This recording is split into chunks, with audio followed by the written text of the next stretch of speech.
Wow, এবার 5 নায়িকাকে নিয়ে শাকিব খানের হারলেনের অনুষ্ঠান করলেন ঢাকাই সিনেমার শীর্ষ নায়ক শাকিব খান।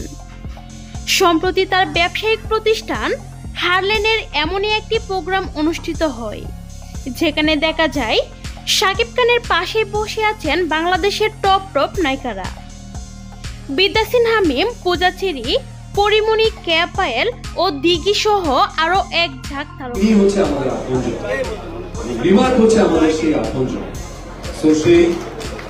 সবাইকে একসাথে নিয়ে প্রোগ্রামটি অনুষ্ঠিত করেন এই নায়ক।